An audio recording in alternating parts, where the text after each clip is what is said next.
Okay, let's get right into it. The second money shows up in your life, it starts flowing through these invisible systems. And these systems, they're what decide how your money grows, how it gets taxed, and maybe most importantly, how safe it is. If you want to build real wealth, you have to understand these wealth structures. They are your financial blueprint. So, let's start with a really simple but powerful question. Are you an earner or are you an owner? Now, this isn't about how much you make. It's a total mindset shift. See, an earner thinks about their salary. An owner thinks about where their money goes and what it does. This whole explainer is about helping you make that leap from being a passive earner to becoming a strategic designer of your own financial world. To get that blueprint built, we're going to break it down into 5 key pillars. First, ownership, then cash flow, taxes, debt, and finally, risk. Let's jump in. All right, first up, ownership. You have to start here, because this is the foundation for everything else. It all comes down to a simple question. Who or what actually owns the asset? Because that one decision changes everything that happens next. Now, for something like your phone, ownership is easy. It's yours. But the moment an asset starts to make money, we're talking a business, a rental property, anything like that, it also starts to create responsibility. It can fail, it can get sued, and if you own that asset directly in your own name, well, you and that asset are legally the same thing. Its problems are your problems. So what's the move? This slide lays it out perfectly. With direct ownership, you're totally exposed. But with structured ownership, you put a legal entity, a company, between you and the asset. You own the company, and the company owns the asset.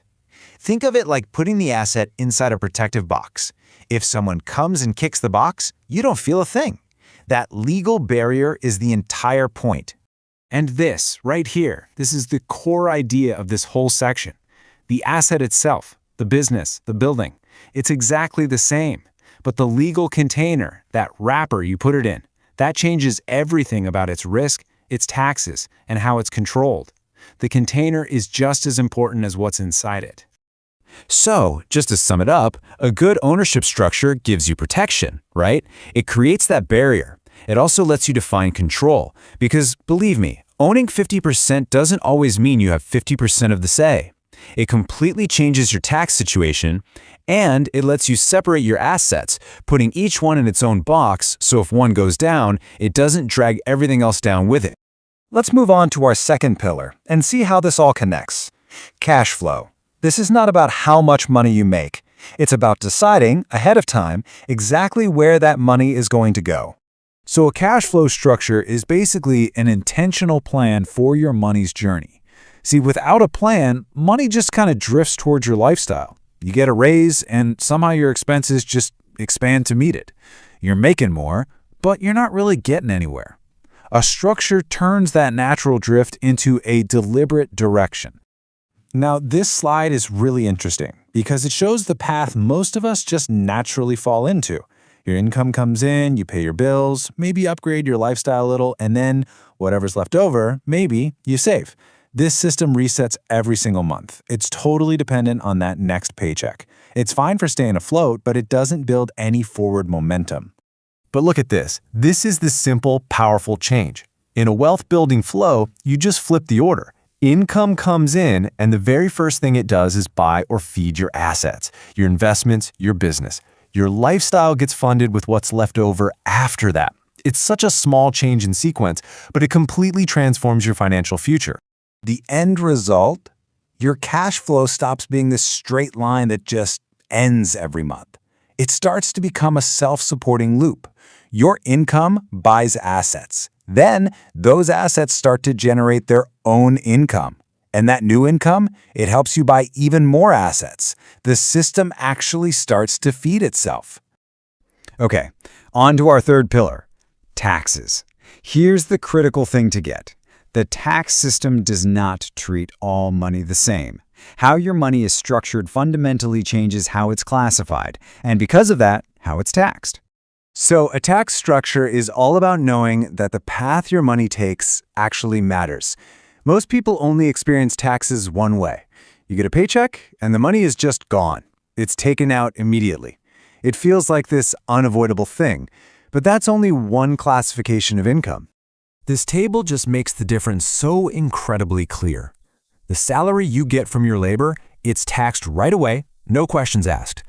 But the income your assets generate, money from a business or an investment that's held inside the company, well, that money can often be reinvested and put back to work to grow before you pay taxes on it. And that difference in timing, it's a massive, massive advantage. And look at that. We are right back to the same powerful idea.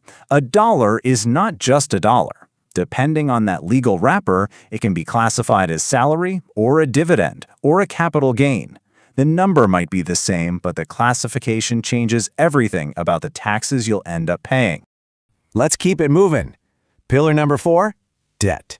This one's a real two-sided coin. It can be an anchor that drags you down, or it can be an engine that rockets you forward. The only difference is what that debt is attached to. On one side, you've got consumption debt.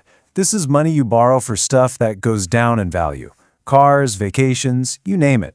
It's literally pulling your future income into the past to pay for things. It makes you weaker. But on the other side, you've got asset debt, what we call leverage. This is when you borrow money to buy something that can actually produce income or go up in value. And that kind of debt has the potential to make you financially stronger. So the whole game is really simple. Does the debt buy something that vanishes, or does it buy something that can keep working for you? Using debt as leverage lets you control bigger assets and get access to bigger opportunities.